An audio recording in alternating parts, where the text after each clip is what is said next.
¿Se escucha bien? ¿Se me escucha? Perfecto. Voy a compartir y me indican ustedes si lo pueden apreciar.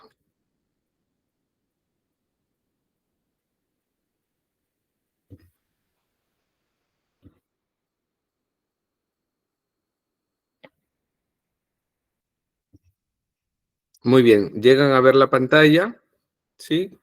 ¿Con el material? ¿Me confirman por el chat, por favor?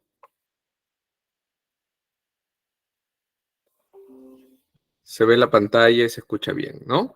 Voy a apagar mi cámara para que no haya ninguna interferencia. Muy bien. Bien. Entonces, el curso es bioseguridad hospitalaria. El tema número 2 comprende los conceptos básicos de la bioseguridad. Bien, entonces como les reitero, conceptos básicos de esterilización hospitalaria. Tenemos primero que hablar sobre los requisitos de infraestructura. La central de esterilización tiene ciertos requerimientos generales para todas las áreas físicas que describiremos brevemente, ¿no? Como lo son requerimientos de espacio, ya que estos varían significativamente según los procesos que realizará la central de esterilización. En varias diapositivas va a aparecer la sigla CE, que significa central de esterilización, ¿ya? Y son siempre calculados, pues, durante la planificación. La recomendación general será de 1 metro cuadrado por cada cama de internación, sistemas mecánicos, además de los requerimientos mecánicos, energéticos, agua y vapor. Los procesos de esterilización habitualmente precisan sistemas presurizados, como lo son, por ejemplo, el aire comprimido, el nitrógeno y sistemas de vacíos. Se recomienda un sistema de destilado o desmineralizado del agua que será usada tanto para la limpieza como para alimentar las autoclaves de vapor, que vamos a ver pues más adelante, ¿no? Muy bien. Referente a los pisos y las paredes, estas deberán ser construidas con materiales lavables y que no desprendan fibras ni partículas. No deberán ser afectados por los agentes químicos utilizados habitualmente en la limpieza. Por supuesto, ¿no? Lo que siempre se recomienda es el porcelanato o algún tipo de mayólica en el cual se pueda vertir productos químicos para su limpieza y su desinfección. Porque si es una pared pintada con algún tipo de pintura y se va a pasar un agente químico para limpieza y desinfección, pues se va a ir descascarando, ¿no? Entonces no se quiere esto. Lo que se quiere es que el producto químico de limpieza no lo dañe y que se pueda limpiar fácilmente, ¿no? Recordemos que en un centro de esterilización va a haber instrumental, por supuesto, contaminado. Y esta contaminación, estos microorganismos son volátiles, entonces muchos se van a quedar adheridos en las paredes. Es por eso que es muy importante que tanto pisos como paredes sean de un material como el porcelanato o la mayólica que se pueda limpiar con facilidad y que no se pueda desprender la sustancia en la cual está compuesta. Muy bien. Ahora, referente a los techos, deberán ser construidos de manera que no queden ángulos expuestos y presenten una superficie única, ¿no? Como los ángulos sanitarios, para así evitar la condensación de la humedad, el polvo u otras posibles causas de contaminación, así como la ventilación de los sistemas, deben de ser diseñados de manera que el aire fluya de las áreas limpias a las sucias, ¿no? Y luego se libere al exterior o a un sistema de recirculación por filtro si es que el centro hospitalario lo tiene. De lo contrario, si no hay una recirculación por medio de filtros, el aire tiene que ser pues expulsado, ¿no? A través del sistema natural como el de las ventanas, tiene que ser expulsado hacia el exterior. No deberá haber menos de 10 recambios de aire por hora. No se permitirá la instalación de ventiladores en la central de esterilización, pues generan una gran turbulencia de polvo en el aire. Y también de los microorganismos que se proyectan, ¿no? Es por ello que no se recomiendan los ventiladores porque, como les explico, En la central de esterilización van a haber, por supuesto, microorganismos. Muchos de ellos son volátiles. Y si colocamos un ventilador, pues va a transportar, va a ser un vector que va a transportar todos estos microorganismos. Y estos microorganismos se van a adherir en otras superficies, ¿no? Como por ejemplo en la ropa de los operadores, en el cabello. Es por ello que tienen que usar siempre el gorro, mascarilla, lentes, guantes y ambos quirúrgicos. Porque los microorganismos, al ser volátiles, pues se pueden impregnar en la ropa, en los cabellos, ¿no? Muy bien, entonces aquí tenemos un esquema donde podemos apreciar el área limpia, que es el clean area, ¿no? Tenemos el dirty area, que es el área sucia, y la sterile area, ¿no? Entonces podemos apreciar, pues, que del área sucia al área limpia están, por supuesto, interconectados a través de ventanillas. En el área sucia es donde llega el material eh, contaminado. Y aquí se va a producir tanto el lavado como la desinfección. Una vez que aquí se produjo el lavado, la desinfección y el secado a través de unas ventanillas, aquí lo recepcionan, obviamente se va a escribir, se va a anotar qué materiales están ingresando, ¿no? Entonces el personal aquí lo va a recepcionar, lo va a anotar y a través de la ventanilla, tiene una ventanilla por aquí de ingreso y a través de la otra ventanilla se lo va a dar a la persona del área estéril, ¿no? Entonces, una vez que lo esterilizan y pasan por todo el proceso de esterilización, esperan que se enfríe y luego viene a la área limpia, que es donde se almacena el instrumental estéril. Muy bien. Entonces, vamos a ver. Ya. La temperatura y humedad es deseable que el ambiente mantenga una temperatura estable, entre 18 a 25 grados centígrados, ¿no? Y una humedad relativamente ambiente, que es entre el 35 al 50%, ¿no? Una mayor temperatura y humedad que favorecen el crecimiento microbiano, por ejemplo, de los niveles recomendados, ¿no? Pueden quedar afectados determinados parámetros de la esterilización, como la penetración del agente esterilizante. También las piletas de lavado de instrumental deberán ser profundas a fin de evitar salpicaduras durante la tarea y permitir la correcta inmersión de los elementos, que es un factor clave para la correcta limpieza de los mismos. Tenemos el sistema de extinción de incendios, ¿no?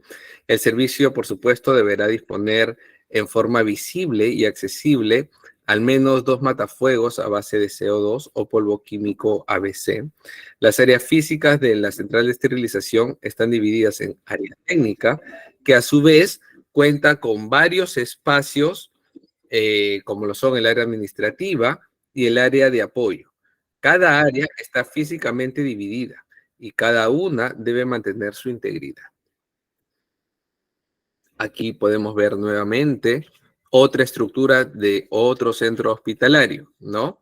Donde tenemos pues el área limpia, la zona de esterilización, ¿no? Y la zona donde llega recién el material contaminado. Bien, tenemos entonces el área técnica, que es el área de limpieza y descontaminación del material, que se conoce como el área sucia, ¿no?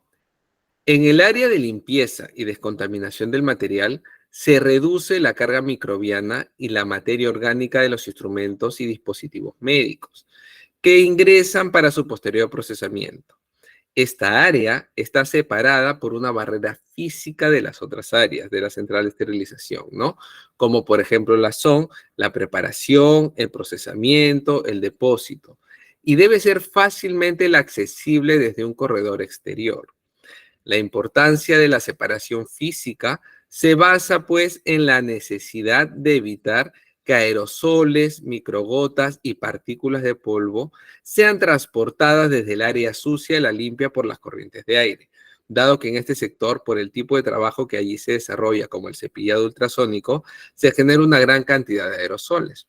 Entonces, les comentaba en la clase anterior que la limpieza, cuando llega el material contaminado, lo primero que se hace es la limpieza, que se hace a través de detergentes, de cepillos, ¿no? Entonces, la limpieza va a realizar un desplazamiento de los microorganismos, no los elimina, simplemente los va desplazando, ¿no? Luego viene la desinfección. En la desinfección ya vamos eliminando ciertos microorganismos. Y muchas veces, como se menciona aquí, se hace esta desinfección con ultrasonido. Pero recordemos que el ultrasonido es una vibración ultrasónica. Y la vibración siempre va a producir o gotículas o polvo, ¿no? Entonces, si se producen estas gotículas o el polvo por la vibración ultrasónica, ¿qué va a suceder? Si es que hay un ventilador, se va a contaminar porque ¿qué va a salir expedido? Los microorganismos, ¿no? Entonces, si hay un ventilador o hay una corriente de aire muy fuerte y está abierta o sea, no hay una separación entre el área sucia, el área de esterilización y el área limpia, pues no serviría de nada porque los microorganismos volátiles irían de una zona a otra. Entonces, por eso que deben haber ventanillas herméticas entre un área y otra. Y cuando se tienen que comunicar, se abre esta ventanilla hermética, la persona recepcionista completamente cubierta con los EPPs como corresponde, recibe el material del área sucia para pasar al área de esterilización.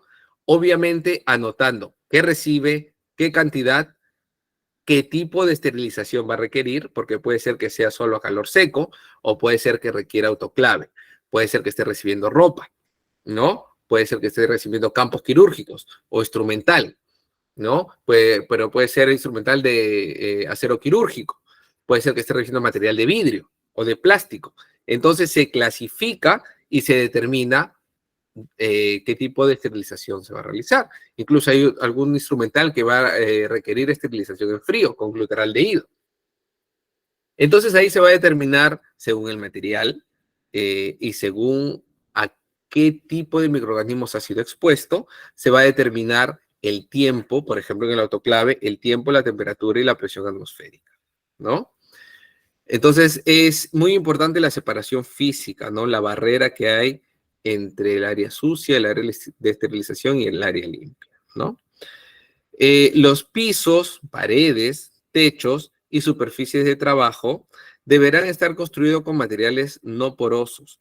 Y estos materiales, como indiqué al inicio, deben soportar la limpieza frecuente, diariamente como mínimo, y las condiciones de humedad. Todo el aire de este sector debe ser expulsado al exterior sin recirculación. Se previene así la introducción de contaminantes a las zonas limpias que ponen en riesgo al paciente y al personal. Entonces aquí nuevamente tenemos la estructura física mínima necesaria. Como se indica, los pisos y las paredes deben ser lavables. Tiene que haber 2 piletas profundas para el lavado de los mismos, una mesa de material lavable que no puede ser de madera. ¿Por qué no puede ser de madera? Porque la madera es porosa, ¿no? Y al ser poroso, pues hay microorganismos que se van a quedar ahí impregnados, ¿no? Y la madera en contacto con el agua se pudre. Entonces no puede haber madera en un área de esterilización. Bueno, y también el retrete inodoro para desechar también gran cantidad de materia orgánica, ¿no? Entonces, como podemos apreciar aquí, hay una puerta de ingreso aquí también, y hay una ventanilla hermética donde va a pasar solamente el material, ¿no? El material y se va a registrar, como les reitero, se va a anotar qué tipo de material es, qué cantidad, a qué tipo de contaminantes ha sido expuesto, si se va a utilizar calor húmedo, calor seco, por cuánto tiempo, por cuánta presión atmosférica. Todo eso se anota. Se anota el ingreso y por supuesto también se anota la salida. Muy bien. El área de acondicionamiento, que es el de empaquetamiento, preparación y esterilización del material, que viene a ser el área limpia. Al área de acondicionamiento, empaquetamiento, preparación, esterilización del material, ingresarán los objetos completamente limpios y secos. Aquí el instrumental y los equipos son revisados para velar por su limpieza, integridad y funcionalidad. El tránsito de las personas será estrictamente controlado y solo el personal adecuadamente vestido ingresará al área. Los dispositivos médicos, las cajas de instrumentos, la ropa, etcétera, son preparados para el proceso de esterilización, ¿no? Como apreciamos en la imagen, aquí se está esterilizando la ropa. ¿Por qué? Porque muchas veces se utilizaba, incluso ahora también se utiliza campos de tela o ambos quirúrgicos, pero que son reutilizables. ¿Cuál es la razón? El costo. No es lo mismo los EPPs desechables que los de tela, ¿no? En algunos casos. Hay otros casos, ya como por ejemplo en la pandemia de COVID, se comenzó a utilizar mucho más los descartables, ¿no? Pero en el área quirúrgica se usaba muchísimo los ambos verdes de tela. Inclusive la ropa quirúrgica que se ponía el paciente también era de tela. Hoy en día eso con la pandemia ha cambiado, ya casi no se está usando de tela, no solo la ropa del paciente cuando ingresa a sala quirúrgica, pero después ya todo es descartable, ¿no? Ya fueron cambiando las políticas públicas y también se fue utilizando más este tipo de ambos y campos descartables. Ahora mayormente todo es descartable, pero antes, como les menciono, sí había, por supuesto, campos quirúrgicos de tela del médico tratante y, por supuesto, el de los pacientes, ¿no? Bien, ahora tenemos la estructura física mínima necesaria. Como se comentaba, pisos y paredes lavables, la mesa de material debe ser lavable. Se recomienda que no sea madera, ¿no? Las sillas, las lupas para la confirmación de la limpieza. ¿Por qué las lupas? Porque se tiene que verificar bien. Recordemos que en la clase pasada dijimos que el material se tiene que lavar, ¿no? Se tiene que desinfectar y tiene que esterilizarse. Pero no se puede saltar una etapa, no podemos esterilizar un material que no ha sido lavado, ¿no? Porque si el material ha sido contaminado con sangre, no lo vamos a esterilizar con sangre. ¿No? No corresponde. Entonces, primero hay que lavarlo, hay que cepillarlo, hay que refregarlo. Después hay que desinfectarlo y posteriormente lo vamos a esterilizar, ¿no? Entonces se tienen que hacer esos tres pasos. No se puede obviar uno, no podemos solo lavar y ya esterilizar, o solo desinfectar y esterilizar, o solo lavar y desinfectar, es imposible, ¿no? Tiene que pasar por el proceso de esterilidad como corresponde. Entonces se tiene que cumplir esa triada. Almacenado del material, que ya esto corresponde al área estéril. El área de almacenado del material estéril ingresará únicamente el equipo o instrumental estéril, envuelto para ser colocado en estantes abiertos o armarios cerrados. Esta área debe ser ventilada con al menos 2 cambios de aire por hora, con una temperatura entre 18 a 25 grados centígrados y una humedad relativamente ambiente, entre 30 a 50%. Todos los paquetes estériles deben ser almacenados a una distancia mínima de 30 centímetros por piso. Nunca puede estar muy cerca al suelo, por un motivo, porque el suelo se tiene que barrer, se tiene que trapear. Entonces, el instrumental no puede estar en el suelo porque perdería pues todas las capacidades de esterilidad poner un material en el suelo, donde las personas caminan. Por más que se usen botas quirúrgicas, la parte inferior de la bota quirúrgica va a estar sucia porque es el suelo, ¿no? Y el suelo tiene que ser, como les reitero, barrido, pero también tiene que ser trapeado, desinfectado. Entonces, por supuesto, tiene que estar 30 centímetros arriba para evitar que se contamine, ¿no? El tránsito de las personas está prohibido y solo el personal autorizado y adecuadamente vestido ingresará a dicha área. Seguimos con la estructura física mínima, ¿no? Vamos a ver aquí. Los pisos y las paredes, como siempre, lavables. El armario para guardar el instrumental después de un proceso de esterilización Y antes de la entrada, contar con un lavamanos para el personal, siempre, ¿no? Se tienen que lavar las manos antes de tocar el material quirúrgico, ¿no? Y por supuesto, se tiene que colocar guantes. El área de apoyo. El área de apoyo debe estar constituida al menos por un vestuario para el cambio de la ropa de calle del personal, ¿no? El resguardo de la misma y de los objetos personales, ¿no? Un área de depósito de los productos químicos detergentes y productos de limpieza. Esta área debe contar con una pileta adicional para el lavado de los accesorios que son utilizados en la limpieza del ambiente. Como podemos ver, en esta área de apoyo se va doblando los campos que ya han sido lavados, ¿no?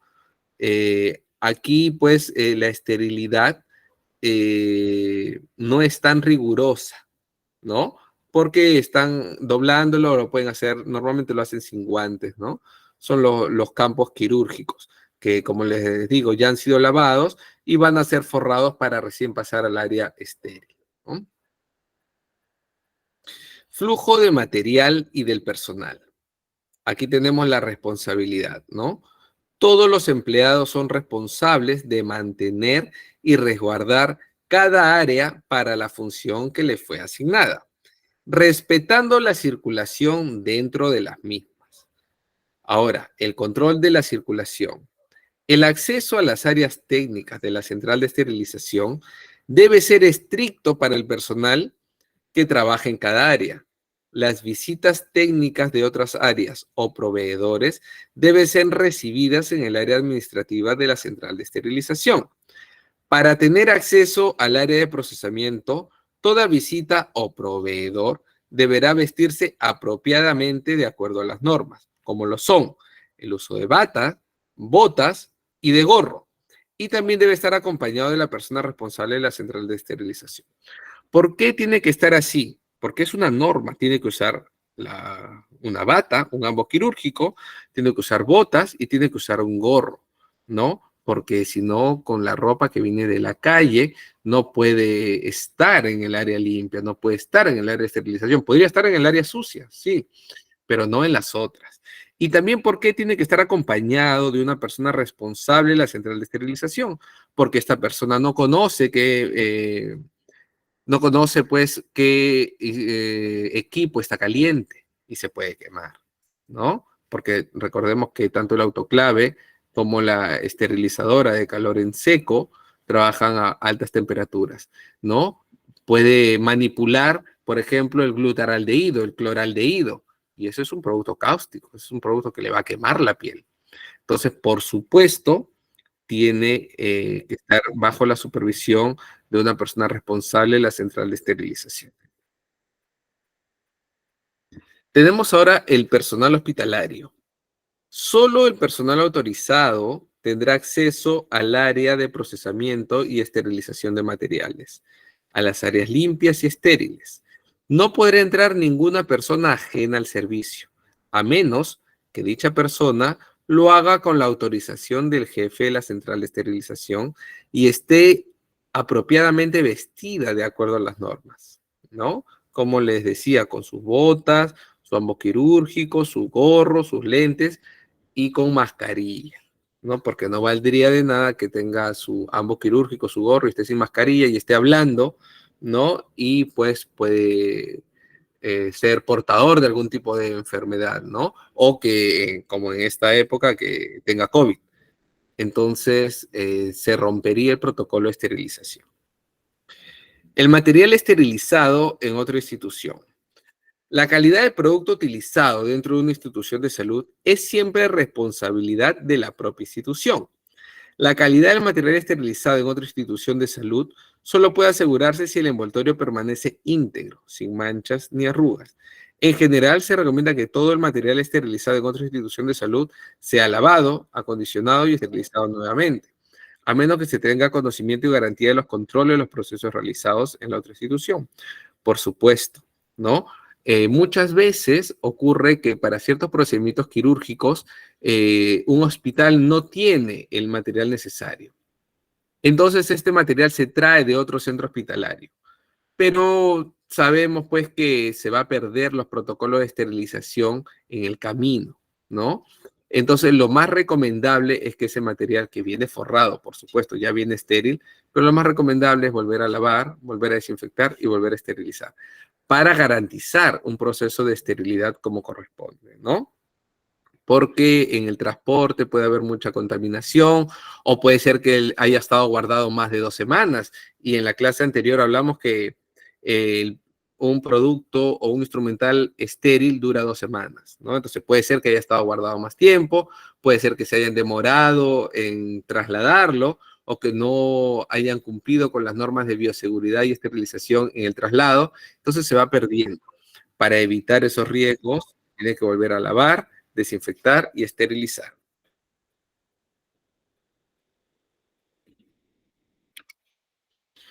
El control y registro de material de la central de esterilización, ¿no? Todos los equipos e instrumentos médicos, a ver, sí, todos los equipos e instrumentos médicos deben estar registrados para el control de las reservas, manutención y sustitución preventiva de los mismos.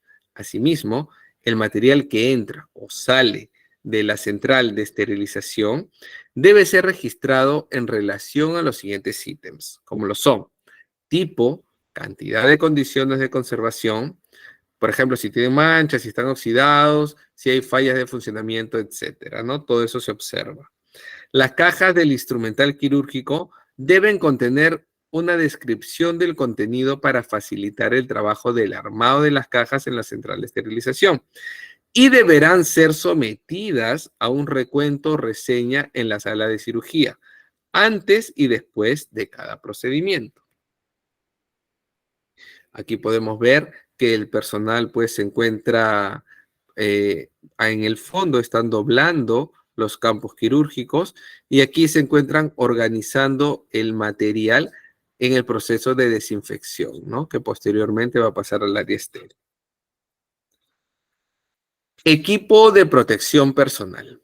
El personal debe trabajar protegido con el EPP, para prevenir de manera crítica la exposición percutánea y permucosa de sangre y otros materiales potencialmente peligrosos.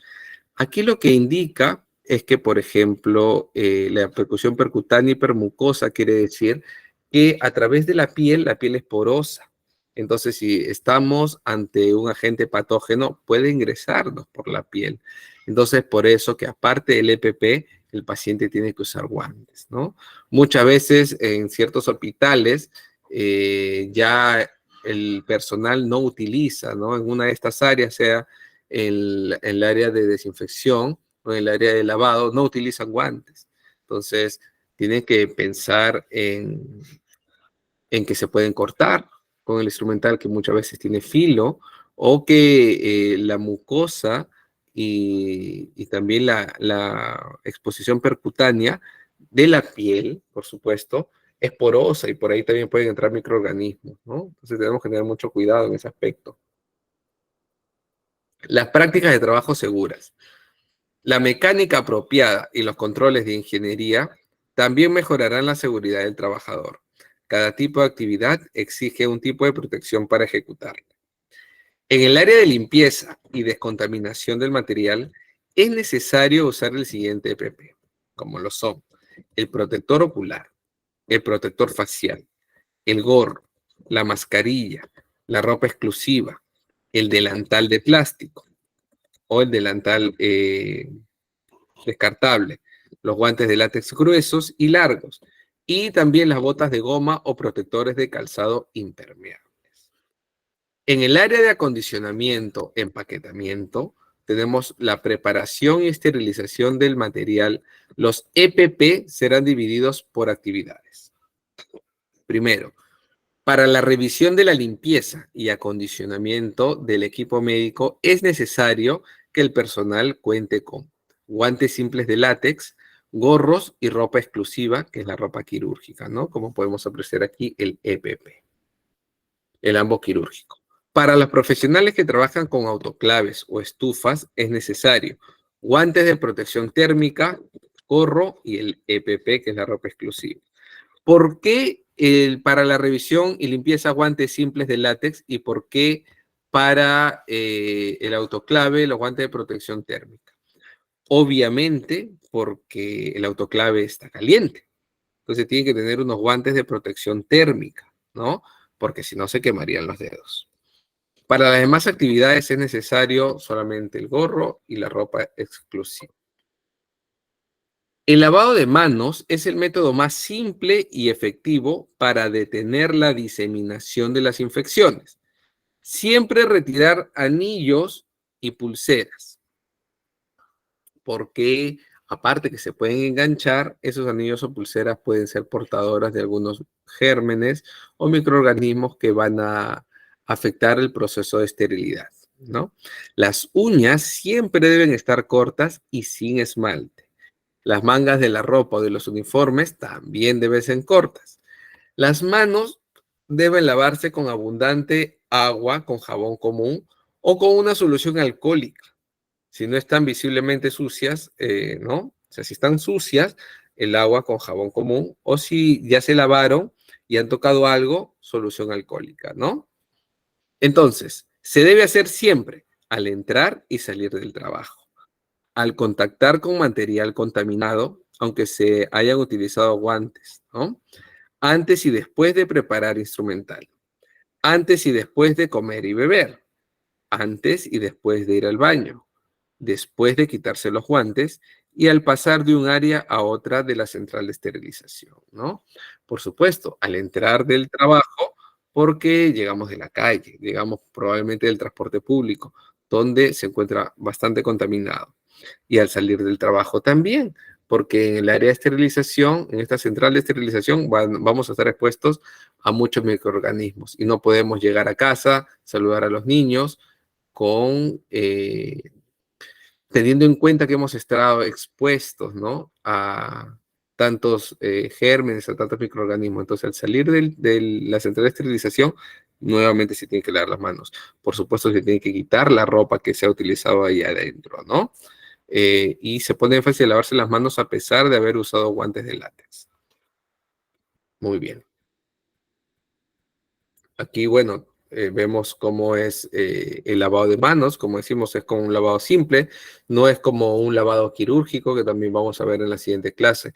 Aquí es un lavado simple donde se tienen que refregar las manos, el antebrazo y las uñas. Muy importante las uñas y siempre tener las uñas cortas porque sabemos que en las uñas siempre se van a depositar microorganismos, ¿no? Y vamos a manipular y esos microorganismos pues van a adherirse a los instrumentales. Bien, lavado de manos con jabón. Debemos mojar las manos con agua corriente. Si se utiliza jabón, ¿no? Si el jabón es en barra, debemos tomarlo con la mano seca, aplicar jabón y distribuirlo por toda la superficie de las manos y dedos. Se debe friccionar al menos por 15 segundos fuera del chorro de agua corriente. Debemos enjuagar exhaustivamente, secar completamente con toalla de papel descartable. Ya no se utiliza toalla. Anteriormente se utilizaba toalla, pero ya no, porque en la toalla pues también pueden quedar los microorganismos, ¿no? Y si la persona, el personal de la central de esterilización se lava y se seca con una toalla que está contaminada, pues se vuelve a contaminar. Es por ello que se usa toalla de papel descartable. Luego, para cerrar el grifo, recuerda que nosotros hemos abierto el grifo con la mano contaminada. Nos hemos lavado. Pero si lo volvemos a cerrar con la mano lavada, nos volvemos a contaminar, ¿no? En el hipotético caso que en la llave hayamos dejado microorganismos, pero siempre se tiene que asumir, pues, el peor escenario, como que sí dejamos microorganismos. Entonces, nos hemos secado las manos con el papel y antes de desechar el papel, cerramos el caño con el papel, ¿ya? Tenemos que evitar el uso de agua caliente porque incrementa el riesgo de dermatitis. Y recordemos que el agua caliente también abre los poros, ¿no? Y si se abren los poros, hay una mayor permeabilidad que va a hacer que los microorganismos ingresen con mayor facilidad a nuestro organismo, ¿no? Aquí tenemos la higiene de manos con solución alcohólica técnica, ¿no?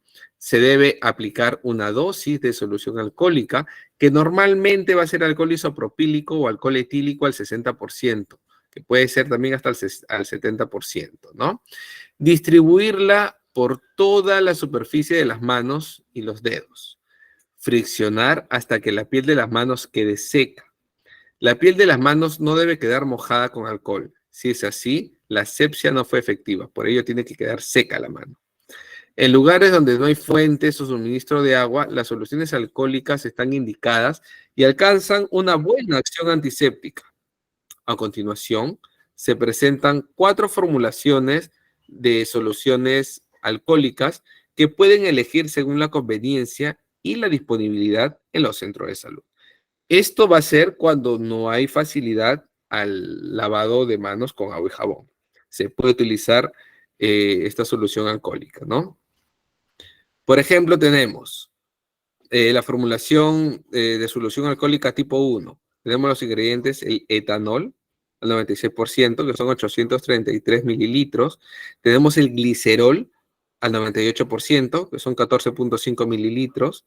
El peróxido de hidrógeno al 3%, que vienen a ser 41.7 milímetros en este caso.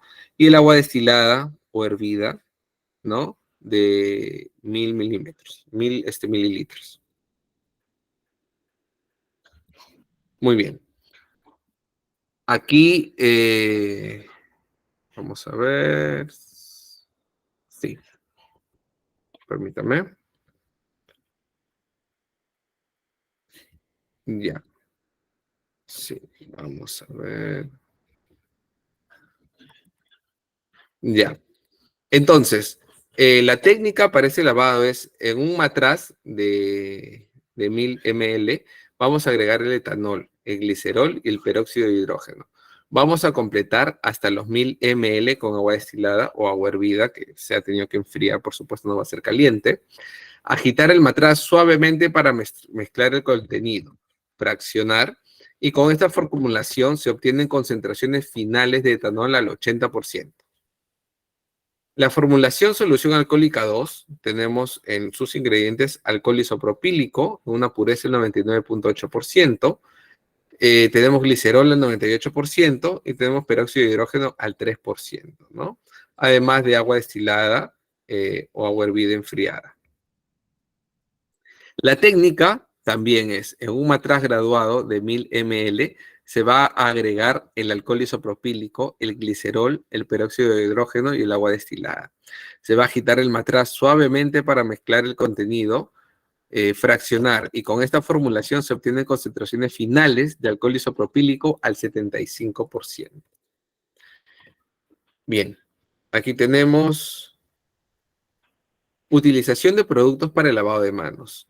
Si el jabón es en barra, cortarlo en pequeños trocitos y descartarlo después de cada uso, porque si tenemos todo el jabón en barra y lo usamos completamente, pues lo vamos contaminando. Entonces, mejor un pedacito, usamos ese pedacito y lo desechamos. Si el jabón está en dispensadores, estos deben ser perfectamente descartables. Si el envase no es descartable, debe ser vaciado cada 24 horas, lavado, enjuagado y secado antes de volver a llenarlo con nuevo jabón. Esta práctica es difícil de controlar, ¿no? Y se han documentado epidemias por la contaminación de los jabones de envases rellenados, ¿no? Aunque los jabones sean antimicrobianos, hay muchos microorganismos que son totalmente resistentes a estos antimicrobianos que son bastante básicos. Algunos jabones comunes tienen adicionado un agente químico. Este es para conservar el jabón, pero no tiene una acción antiséptica. Las piletas de lavado de manos deben ser profundas, amplias, de superficies lisas. No deben ser porosas porque se quedarían los microorganismos. En lo posible debe ser de acero inoxidable, ya que es un material noble cuyo acabado final no se cuartea y siempre tiene que ser de puntas redondeadas. Las canillas deben proveer de agua tibia. Si el regulador de temperatura no es central, debe tener canillas mezcladoras. El agua muy fría o muy caliente favorece la irritación de la piel, ¿no? Aquí en el Perú normalmente es al agua, el ambiente, ¿no? Esto se refiere porque en otros países, como por ejemplo en Chile, en Argentina, hay zonas que son sumamente frías. ¿no? Pero aquí normalmente las temperaturas no son tan extremas, es por ello que el agua no viene mayormente con reguladores de temperatura. Las toallas siempre deben ser descantables, de papel resistente y deben estar colocadas en dispensadores adecuados que permitan la extracción o el corte sin necesidad de manipularlas, de un solo tirón. Principios generales de limpieza. La suciedad actúa protegiendo a los microorganismos del contacto con agentes letales desinfectantes, esterilizantes, y reaccionan e inactivan los agentes de limpieza. La limpieza física elimina grandes cantidades de organismos asociados con la suciedad. Las prácticas de limpieza segura son importantes para reducir la carga microbiana en la superficie de los equipos y de los dispositivos médicos. Siempre ha de tenerse en cuenta las recomendaciones del fabricante cuando se limpian los equipos. El manejo de los objetos contaminados debe ser mantenido a un mínimo requisito necesario para la limpieza. A ver, antes de continuar, me parece que el coordinador quería dar algunas directivas. A ver, me informa si está el coordinador presente en este momento para que dé las directivas que me comentó.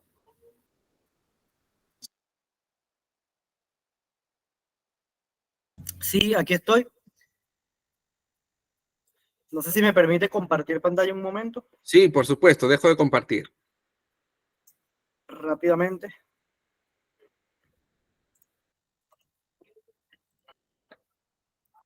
Vale, estimados alumnos, una información rápida, breve.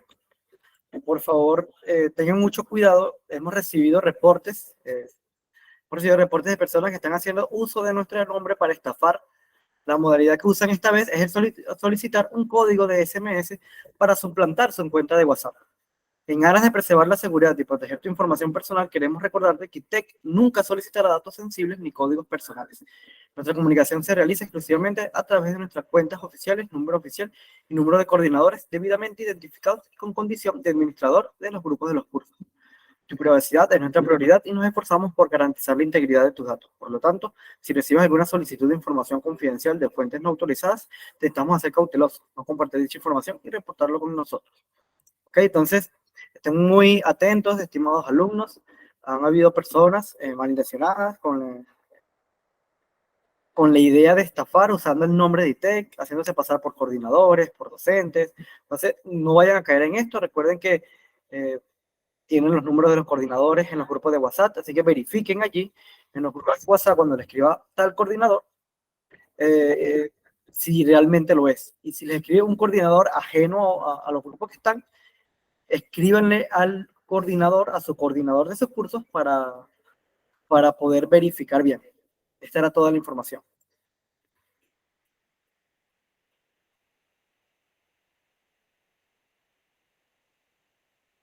Su turno, ya hace tiempo, docente. Muy bien, entonces voy a volver a compartir.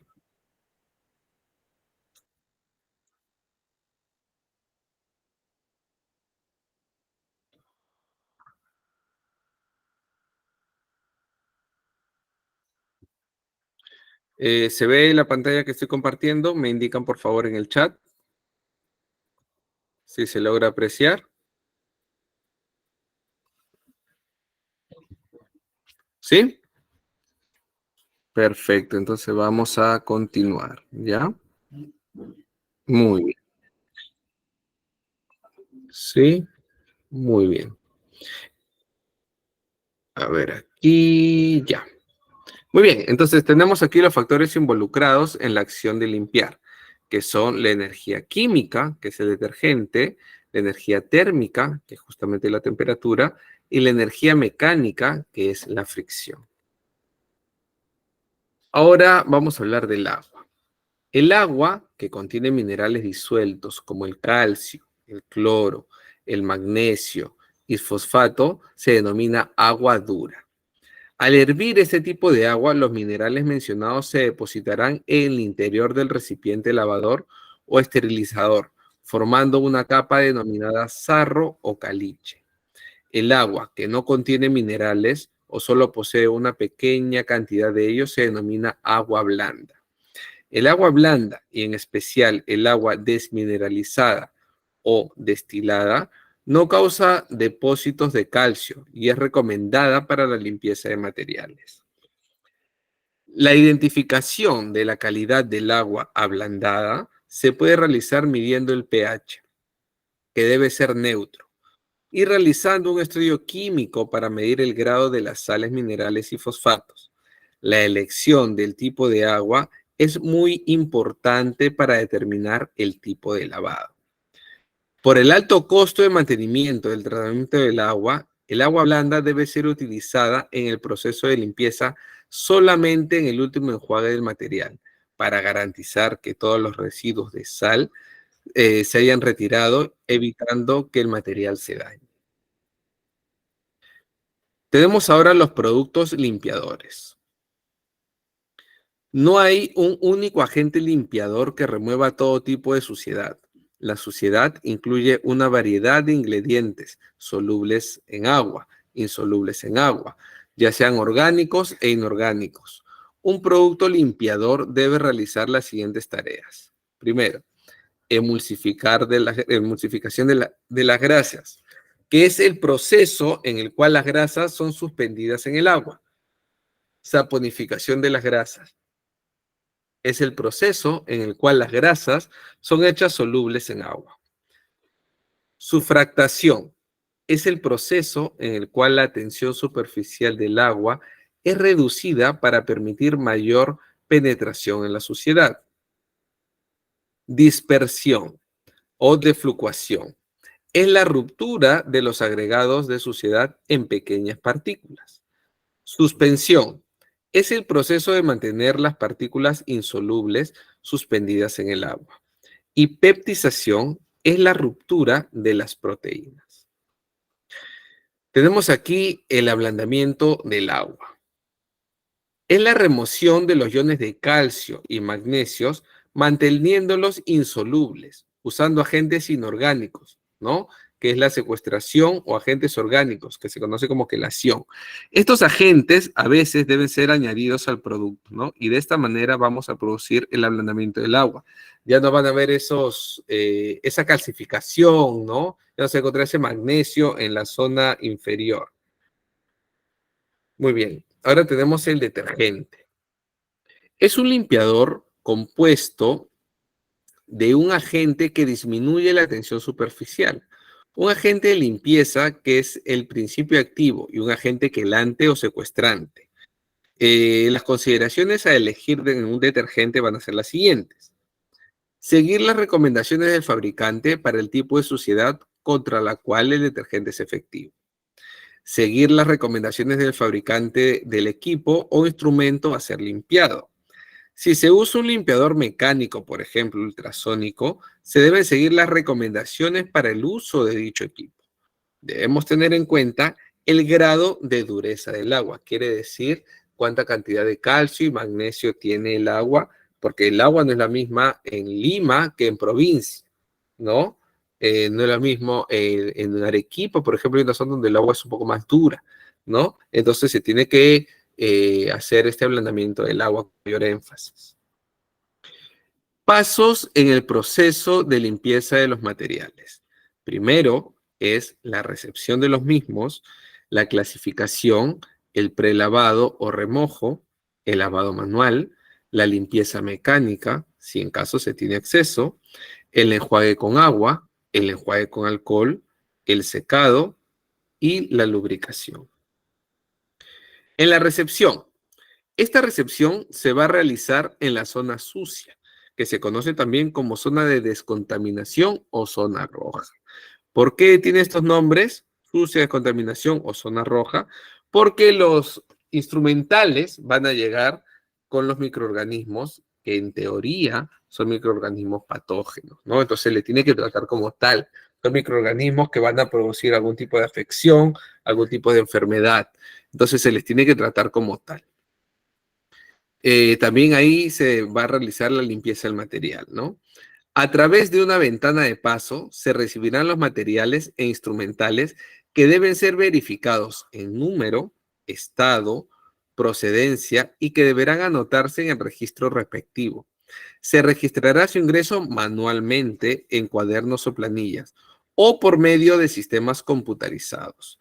Para esta recepción, el personal usará el EPP, guantes gruesos, delantal de plástico, etcétera, ¿no? Lentes también, teniendo mucho cuidado de evitar caídas o derrames. El traslado del material entre los diferentes servicios o áreas debe llevarse a cabo teniendo en cuenta las normas de bioseguridad necesarias, sin dejar de lado que el coche de transporte deberá utilizarse solo para trastorno de material sucio o contaminado. Entonces, recordemos que aquí en la recepción va a llegar el material que está contaminado. Para ello, el personal que lo recepciona tiene que portar gorro, lentes, mascarilla, ambo quirúrgico, botas, ¿no? De todas maneras, porque va a recepcionar un material potencialmente infectador, potencialmente contagioso, ¿no? Entonces se tiene que tratar así a todo material que ingresa para mantener las normas de bioseguridad y de esterilidad como corresponde. Siempre ser precavidos, siempre ser cautos. Luego viene la clasificación. Después de realizar la recepción del material, este será clasificado de acuerdo al tipo de material que puede ser. Como por ejemplo, si es metálico, se va a determinar si es acero inoxidable, ¿no? Si es de polietileno, si es de goma, si es de plástico o de vidrio. ¿Con qué finalidad? De determinar a dónde va este material. Si va al autoclave, si va a la esterilización en frío con agentes químicos como el glutaraldehído, o si va al calor seco, a la esterilizadora, ¿no? Entonces aquí primero, como se mencionó, se hace el recuento, se va a catalogar, luego se tiene que clasificar qué tipo de materiales. Después que ya se hizo el recuento, ya se verificó cuántas piezas son, ahora se clasifica según el material. Y según ello, se va a clasificar justamente y se va a determinar a dónde va. Ahora viene el prelavado o remojo. También se conoce como descontaminación del material. Después de la clasificación, se procede al prelavado o descontaminación. Esta es conocida como un proceso o método físico destinado a reducir el número de microorganismos, que se conoce como biocarga, de un objeto inanimado, dejándolo seguro para su manipulación. Es importante mencionar que el prelavado o descontaminación es una de las principales tareas dentro de la limpieza de los artículos y antecede a cualquier otra tarea con ese fin. Este proceso se realiza sumergiendo el material en una bandeja o recipiente, perforado con detergente enzimático, de acuerdo al tiempo recomendado por el fabricante, pasando luego el material por el chorro de agua. Esto va a ser previo a toda limpieza, ¿no? Los materiales deben ser totalmente desensamblados. Luego, se procederá al prelavado manual del instrumental o equipos, sumergiendo los mismos en una solución de detergente enzimático al 0.8%, ¿no? Siempre debemos verificar la recomendación del fabricante, porque si lo recomienda el fabricante, es porque ellos han hecho pruebas de gran alcance, ¿no? Y es por eso que hacen esa recomendación, ¿no? Si te indican el porcentaje, es porque ese porcentaje es efectivo para los fines que se busca y además es menos tóxico, ¿no? Entonces siempre debemos debemos seguir la recomendación del fabricante. Bueno, y esto se hace en agua corriente, cuya temperatura no sea superior a los 45 grados centígrados. Se debe poner en remojo el equipo hasta que toda la materia orgánica esté disuelta y se haya eliminado. Se recomienda un mínimo de 1 minuto en recojo. Se debe alargar el tiempo de remojo para equipos con materia orgánica adherida, que está pegada. Los materiales de acero no inoxidables, el carbono, como así también los materiales cromados que hayan perdido su integridad, aún en pequeñas erosiones.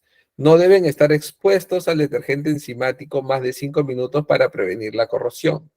Así, Se logra la remoción y disminución de la biocarga por arrastre, sin la manipulación alguna, para que el operador pueda realizar la limpieza manual en forma segura. Tenemos ahora el concepto de lavado manual y enjuague del material. Los artículos, una vez clasificados y prelavados, que son el remojo o descontaminación, serán sometidos a lavado propiamente dicho, teniendo en cuenta sus características y uso.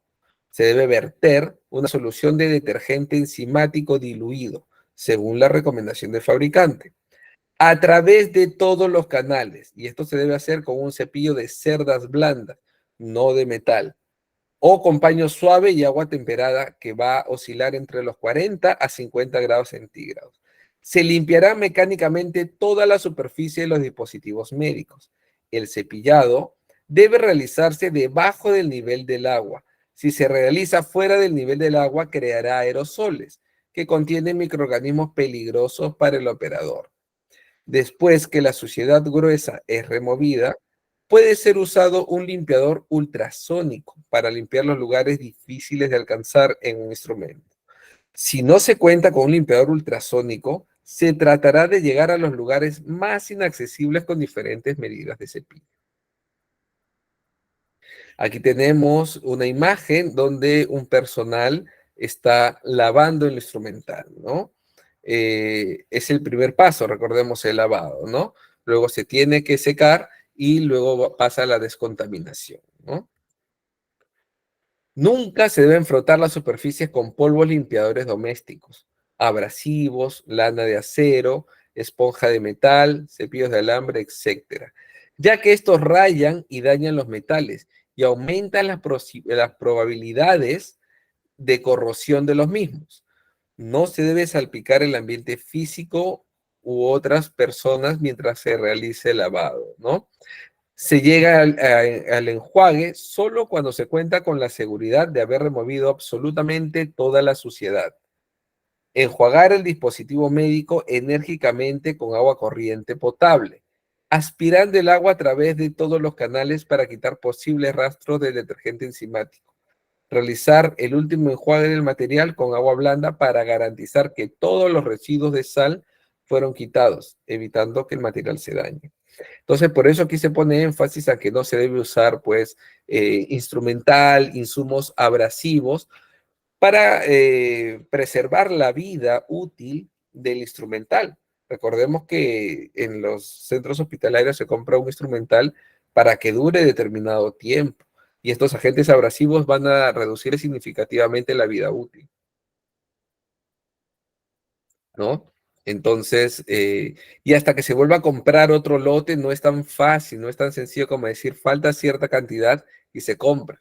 Se tiene que pedir el presupuesto, se tiene que dar de baja el instrumental, no es sencillo. Si un instrumental está dañado, no es que se desecha, no, se tiene que hacer un acta de la baja del instrumental y después recién aprueban el presupuesto y compran, pero no compran unidad por unidad, compran pues todo lo que se ha inventariado, que ya se ha dado de baja y recién se compra, pero entre que se dañó el instrumental y la nueva compra puede pasar un año o un poco más. Entonces es por eso que se tiene que cuidar mucho el instrumental, porque si es un instrumental que quedan pocas unidades y se usa demasiado, es por ello que hace un momento les hablé que a veces falta instrumental y viene de otro centro hospitalario, ¿no? Y que se tenía que verificar cómo era la esterilización y se recomendaba volver a esterilizar. Bueno, esto sucede cuando se van dañando instrumentos y todavía no se han comprado, ¿no? Entonces tiene que venir de otro centro hospitalario. Ahora viene la limpieza mecánica. Algunos centros pueden contar con la ayuda de equipos para limpieza mecánica y estos pueden ser como por ejemplo el lavador ultrasónico, el lavador desinfectador. Las lavadoras deben encontrarse en perfecto estado de higiene para su uso, para lo cual se aplicarán las normas de limpieza de la institución correspondientes a cada equipo, ¿no? Pues estas máquinas muchas veces actúan como vectores de contaminación, que es el biofilm de los elementos a lavar, ¿no? Tanto el lavador ultrasónico como el lavador desinfectador realizan el proceso completo de lavado, enjuague y secado. en el interior de la cámara del equipo o en módulos sucesivos, ¿no? El proceso puede considerarse más seguro ya que evita cortes y lastimaduras del personal, salpicaduras de agua en el área de lavado, etc. En el caso de utilizar las máquinas lavadoras, desinfectadoras o ultrasónicas, se deben seguir estrictamente las indicaciones del fabricante respecto de su instalación y de su uso. Tenemos ahora la energía, el lavador ultrasónico, ¿no? La energía eléctrica es transformada en una onda sonora de alta frecuencia, transmitida al líquido por traductores ubicados bajo la bacha. Las ondas sonoras de alta frecuencia son convertidas en vibraciones mecánicas. Se generan dos tipos de onda. Primero, las ondas de alta presión y luego las ondas de baja presión. Las ondas de baja presión fluyen a través de la solución, causando la formación de millones de burbujas microscópicas de 0.01 milímetros en la superficie y en cada cavidad del instrumento. Las ondas de alta presión hacen que las burbujas se expandan hasta que se vuelvan inestables y éstas colapsen. La implosión produce áreas de vacío localizadas que son responsables de la limpieza de la superficie de los objetos. Este proceso se denomina cavitación. Las partículas solubles son disueltas en la solución del tanque, el cual incluye un detergente para ayudar en el proceso. La suciedad insoluble se deposita en el fondo del tanque. Entonces, el lavador ultrasónico es un equipo que se utiliza mucho hoy en día, ¿no? Como mencionaba, a través pues, de la vibración ultrasónica y a la acción de un agente, porque no se coloca solo en agua, se coloca un agente detergente que a su vez con la vibración ultrasónica lo que va a hacer es, va a producir la desinfección del instrumental, ¿no? Y ya la suciedad que se deposita en el fondo del tanque. Por eso después de la desinfección de cierta cantidad instrumental, se tiene que enjuagar y eliminar, ¿no? Porque ya lo que se deposita en la zona inferior es ya lo contaminado del instrumental. Aquí tenemos un ejemplo de un lavador ultrasónico, ¿no? Entonces se coloca aquí en esta bandeja el instrumental y en esta zona va a haber agua, o sea, se coloca el instrumental sumergido en agua y se van a producir estas gotas, ¿no? Por la vibración baja y luego por la vibración ultrasónica alta y de esta manera se produce la desinfección del instrumental. Todo tiene sus ventajas y su desventaja. La ventaja, este proceso puede limpiar la suciedad de áreas inaccesibles en equipos donde el diseño impide la limpieza manual. También se utiliza mucho en instrumental que tiene demasiado filo, como las tijeras, ¿no? Porque al tratar de desinfectarlo, pues, más se producen cortes y accidentes laborales en el centro de esterilización. Entonces, este tipo de instrumental es candidato para colocarlo en el lavador ultrasónico. Las desventajas es que el equipo requiere mantenimiento preventivo y atención al procedimiento operacional. Si el limpiador ultrasónico no tiene un ciclo de enjuague, las partículas sueltas pueden permanecer en el equipo, ¿no? Y este debe ser enjuagado a mano. Consideraciones tenemos ahora de la limpieza ultrasónica. La limpieza ultrasónica no puede ser usada en un instrumental óptico porque remueve el cemento de las lentes. La goma, el PVC, la madera, ¿no? Diferentes tipos de materiales al mismo tiempo. Entonces, esta limpieza no sirve para remover suciedad incrustada. Es un suplemento a la limpieza manual. La frecuencia de la onda utilizada no produce la muerte microbiana, sino esta se va al fondo del tanque, ¿no? Pero esta vibración ultrasónica va a producir aerosoles contaminantes. Entonces, debido justamente a esta vibración, en la zona donde hay un lavador ultrasónico se va a producir aerosoles. Entonces, si la persona que manipula o que está cerca no está bien protegida con los EPP, recordemos que el lavador ultrasónico no elimina las bacterias. Ya no las va a eliminar al 100%. Entonces, las va a volver volátiles y se van a adherir a la ropa, al cabello o puede ingresar por la conjuntiva ocular.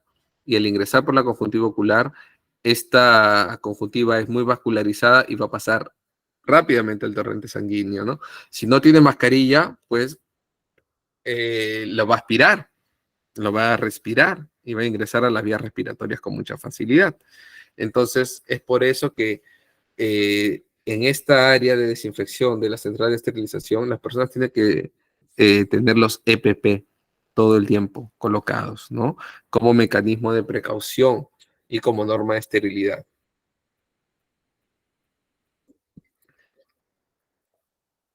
Aquí tenemos pues otra imagen del lavador desinfectador, ¿no? Esta acción es una combinación de detergente y agua a 93 grados centígrados, ¿no? Durante 10 minutos. Y es una limpieza vigorosa a través de chorros de agua que van a garantizar la limpieza y la desinfección de los artículos. El ciclo es dividido en 3 etapas. Primero, limpieza, desinfección y secado. La desinfección a 93 grados centígrados es mantenida por al menos 10 minutos. Es realizada después de repetidos lavados con detergente y agua y se garantiza una acción bactericida, fungicida, tuberculicida, inactivando virus, inclusive el virus de la hepatitis B. Muy interesante el lavador desinfectador. Pero como todo, tiene sus ventajas y sus desventajas. En las ventajas, estos equipos facilitan la rutina de trabajo y disminuyen el contacto de los profesionales con los agentes infectantes, una vez que el material es colocado dentro del equipo y al finalizar el ciclo. El mismo estará limpio y desinfectado. Y en sus desventajas, tenemos que el equipo requiere mantenimiento preventivo y atención durante el funcionamiento. Si la máquina no cuenta con ciclo de secado, los instrumentos y equipos deben ser secados con aire comprimido, aumentando la manipulación de los mismos y, por supuesto, las posibilidades de recontaminación. Entonces, si este instrumental no tiene la función de secado, no vale la pena utilizarlo, ¿no? Y sirve solo para los equipos que son termorresistentes, ¿no? Porque un material termosensible no va a soportar la temperatura de 93 grados centígrados. Lo que sí va a soportar es el instrumental quirúrgico, ¿no? El acero quirúrgico sí soporta las temperaturas, pero hay otros materiales que 93 grados se va a dañar, ¿no? Y la calidad del agua es importante para garantizar la eficacia del proceso. Preferentemente se debe usar el agua blanda. Consideraciones del lavador desinfectador. Los instrumentos quirúrgicos o equipos críticos están listos para su empaquetamiento y esterilización. Los equipos semicríticos, como por ejemplo de asistencia respiratoria, ¿no? Están listos para su uso al finalizar el proceso. Este tipo de limpieza sustituye a la limpieza manual. El agua utilizada en la etapa de desinfección debe ser sometida a controles microbiológicos y debe estar libre de pseudomonas, ¿no? Y de otro tipo de bacterias, por supuesto, porque aquí nosotros lo que queremos es desinfectar, lavar y desinfectar. Entonces el agua, por supuesto, tiene que estar libre de pseudomonas, ¿no? De legionelas, de microbacterias atípicas, porque si no, no va a desinfectar, por el contrario, va a infectar el instrumental. Tenemos ahora la técnica. Se debe colocar el instrumental dentro del equipo, permitiendo que todas las piezas tengan contacto con los chorros de agua. El instrumental debe estar abierto, evitando que los instrumentos de gran tamaño impidan el contacto de los más pequeños con el agua. Y el agua debe circular libremente por todas las partes, por todas las zonas y por todas las áreas de este lavador desinfectador. Tenemos ahora la limpieza de artículos especiales. Los instrumentos representan un valor material significativo dentro de las inversiones totales de un hospital. Por ello, se deberán tener en cuenta una serie de recomendaciones dependiendo del material utilizado, como lo son el lavado de artículos de material metálico, las cubetas, los tambores, las semilunas y los lavatorios, ¿no? El lavado manual. Se deben retirar los restos de cinta adhesiva. Deben colocarse los materiales en la pileta con detergente enzimático. estableciendo el tiempo y la dilución de acuerdo a las indicaciones propias del producto, ¿no? Como les reitero, las indicaciones de los fabricantes se deben seguir al pie de la letra, porque hay estudios que lo respaldan. Deben enjuagarse con abundante agua, eliminando todo residuo de la solución del detergente. Debe realizarse un último enjuague y debe cumplirse con el cepillado correspondiente, si este fuera necesario. Deberán secarse los materiales con un paño limpio y después este paño limpio debe ser descartado. Tenemos ahora el lavado mecánico. Deben respetarse las indicaciones propias del equipo de lavado, cuidando de no llenar la cámara con instrumental para evitar problemas con el cerrado de las puertas. Por supuesto, todo aparato tiene una limitación de peso y de número de instrumentales.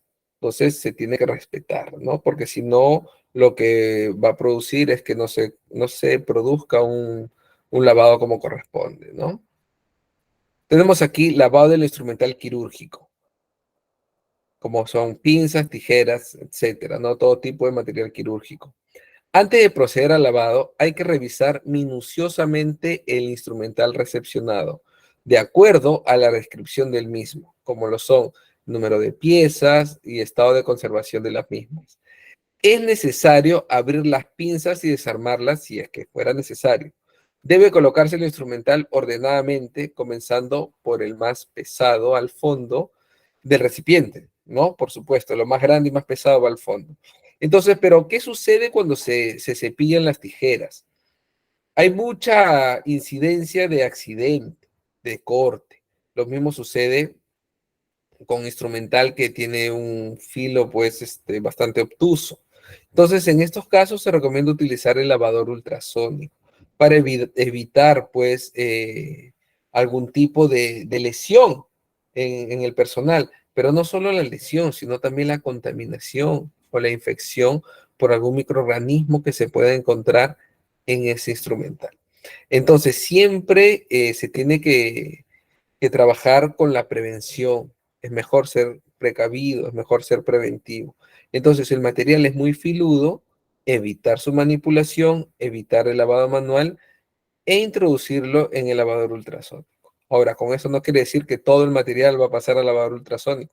No, el material que no es filudo, el material que no va a suponer demasiado riesgo para el personal, se lava de manera manual. Y aquí vemos un cepillo, ¿no? El material se va a cepillar, siempre. Siempre se tiene que cepillar. Tenemos respecto al lavado manual, se debe colocar el instrumental en una bandeja perforada y sumergida dentro de un lavatorio. Y este lavatorio debe contener el detergente enzimático para su descontaminación. Dicho lavatorio estará ubicado en la pileta de lavado. Luego, llevar la bandeja bajo el chorro de agua para eliminar el máximo de la biocarga. Se debe proceder siempre al cepillado del mismo. Luego, llevar la bandeja bajo el chorro de agua para eliminar el máximo de la biocarga, ¿no? Se debe proceder al cepillado del mismo, enfatizando especialmente las cremalleras y los espacios internos de las pinzas. Se debe enjuagar con abundante agua, eliminando así todo residuo de la solución del detergente. Se debe realizar un último enjuague y secar los materiales con un paño limpio, ¿no? Entonces, aquí quería indicarles que hay principios químicos de la limpieza, como por ejemplo, ningún tipo de agente remueve todo tipo de suciedad, ¿no? La suciedad incluye varios componentes, de los cuales algunos son inorgánicos, como azúcares, sodios, cloruros, sales solubles en agua, ¿no?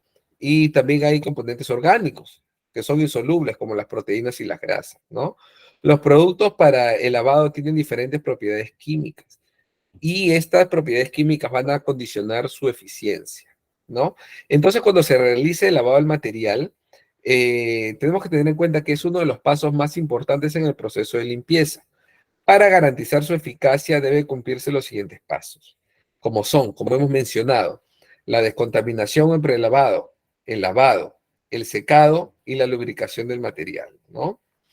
Y en este proceso de lavado, pues hay que tener en cuenta que es un proceso realizado por un operador y ese operador procura la remoción de la suciedad por fricción, que va a ser aplicada sobre la superficie del material. Se lleva a cabo este proceso utilizando una solución detergente o un detergente enzimático, de preferencia con cepillo y agua. En nuestro país, que es lo más frecuente, vamos a tener en cuenta, pues, para prevenir accidentes con materiales eh, punzocortantes, ¿no? Para ello se seleccionará este tipo de material y el personal tiene que usar las barreras de protección o decidir utilizar, pues, el lavador ultrasónico. Pero también se ha visto muchos casos que en los centros hospitalarios no hay este lavador ultrasónico, ¿no? Los materiales necesarios para llevar a cabo el lavado manual van a ser, como les venía indicando, la mascarilla, los lentes, el ambo quirúrgico. Este ambo quirúrgico siempre tiene que ser impermeable, ¿no? Y los guantes. En el caso que se vaya a manipular la esterilizadora o el autoclave, tiene que ser con guantes térmicos. Siempre el material va a ser lavado con cepillo o escobillas con cerdas, pero estas cerdas van a ser de diferentes tamaños y diferentes formas. Siempre el instrumental se tiene que cepillar. Es la única manera de conseguir un correcto lavado.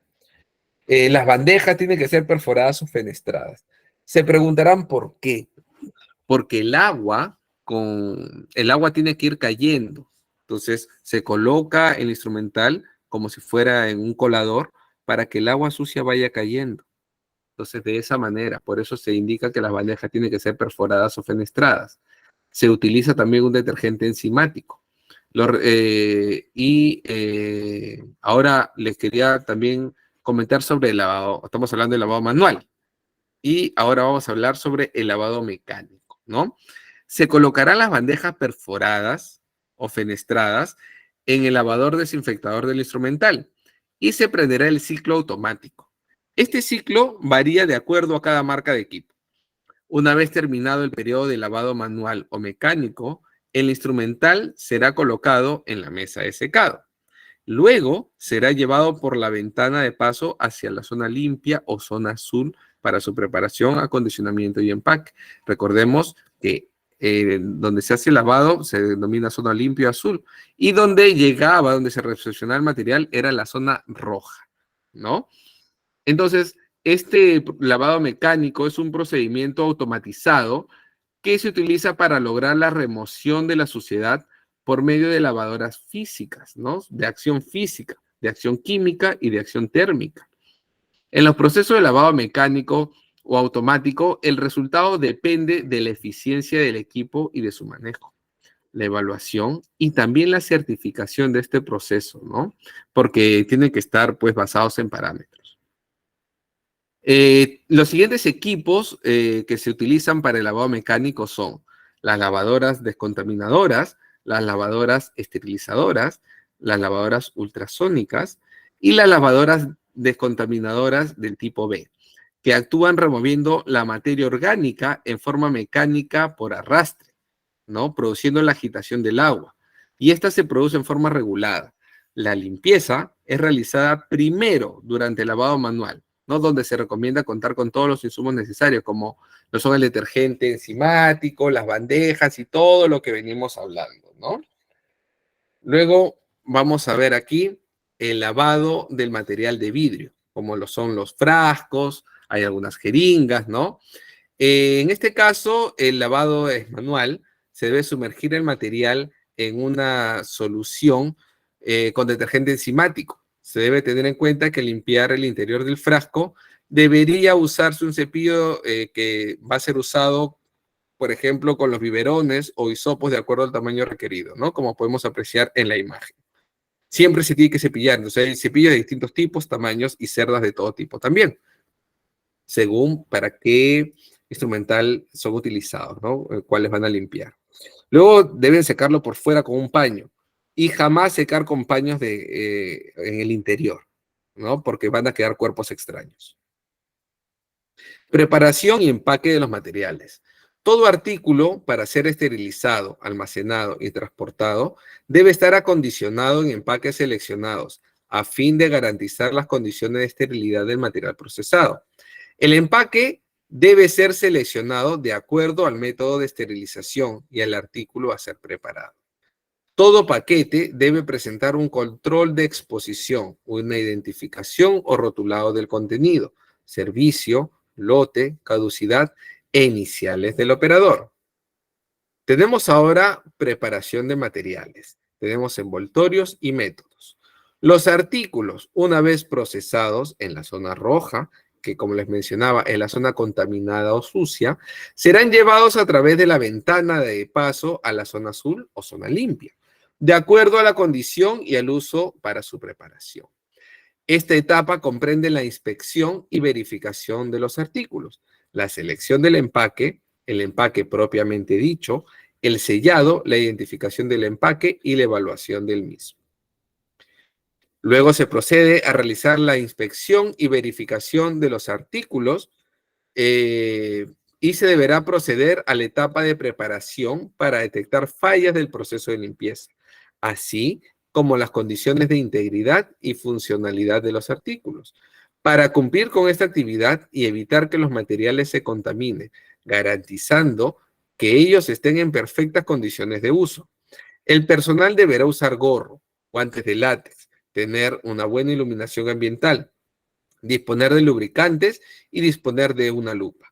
Se deberá realizar la inspección visual de cada artículo observando fallas del proceso de limpieza, corrosión y otros daños como podrían ser quebraduras del artículo. También se deberá realizar la inspección funcional de cada artículo, verificando el corte de tijeras, encaje de dientes, en el caso de pinzas de disección, sistema de traba en cremalleras, de pinzas hemostáticas y sus condiciones de lubricación. Se retirarán todos los artículos que no estén en condiciones de uso, reemplazándolos en el menor tiempo posible. Prácticas recomendadas para utilizar en la técnica de lavado, lavado de manos. Antes de realizar esta actividad, se debe mantener la mesa de trabajo en buenas condiciones de higiene y orden. No emplear una sustancia oleosa para lubricar. Debemos evitar que esta actividad la realice un trabajador que sea portador de alguna lesión dermatológica, por supuesto, ¿no? Si el personal que va a trabajar en el área de esterilización tiene alguna afección o algún tipo de enfermedad dermatológica, está contraindicado, ¿no? Por más que se coloque la barrera de protección. Aquí podemos apreciar que tiene una bandeja de uso odontológico que ha sido extraída o sacada del autoclave. Principios generales de empaquetado. Los objetos que son esterilizados y después almacenados, tales como instrumental, campos, accesorios, equipos, deben estar envueltos. El propósito de cualquier sistema de envoltorio es contener estos objetos y protegerlo de la contaminación. Quiere decir que se van a forrar estos instrumentales para prolongarle la vida estéril, ¿no? Algunos materiales se someten a desinfección de alto nivel y se almacenan para su utilización posterior, como por ejemplo la desinfección en una bolsa plástica, va a servir también para evitar su recontaminación. El armado y acondicionamiento de los paquetes debe ser hecho de tal modo que el proceso de esterilización sea siempre efectivo, ¿no? Debe tener la capacidad de penetrar el paquete y ponerse en contacto con el objeto a ser esterilizado, como por ejemplo el autoclave, ¿no? Aquí les voy a mencionar algunos materiales de empaque. Los factores a tener en cuenta al seleccionar el material de empaque deben cumplir con las siguientes normativas.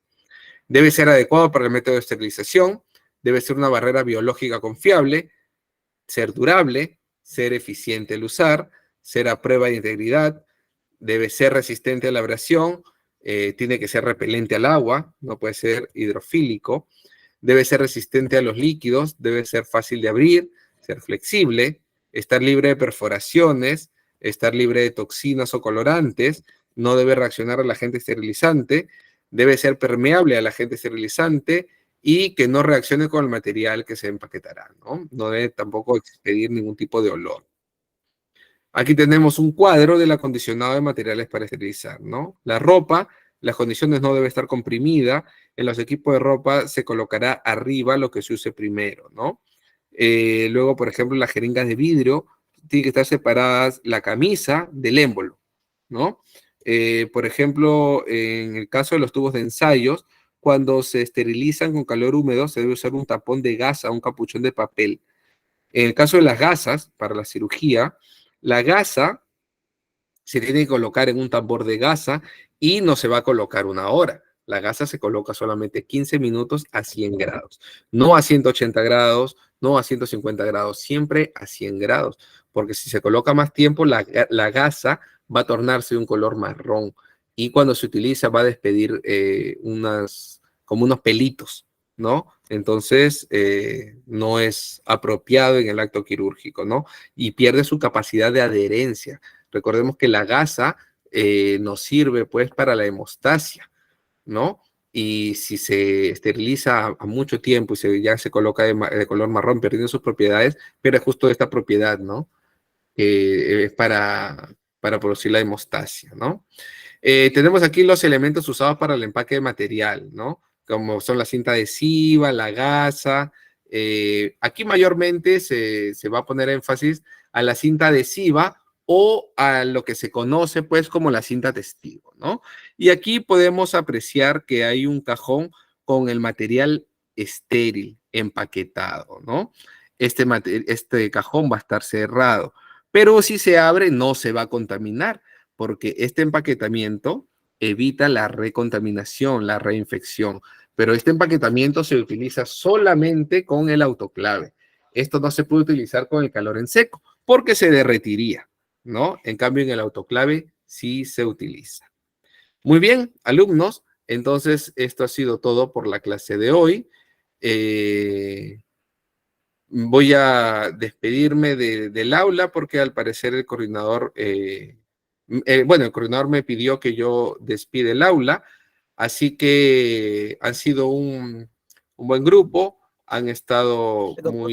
muy atentos. Dígame, coordinador, ¿va a despedir usted? No despide el aula, es correcto. No, Ah, ok. lo que yo le había comentado era que si se iba a salir de la llamada, hay dos opciones al salir, que era finalizar para todos y solamente finalizar para usted. Era eso. Ah, disculpe, Para no que lo le diera entendí. finalizar para usted, para que no nos cortara la sala. No, ok, sí, finalizo para mí. Ok, ha sido un gusto, entonces nos vemos nuevamente el día viernes, ¿ok? Hasta luego con todos. Hasta luego, profesor. Nos vemos.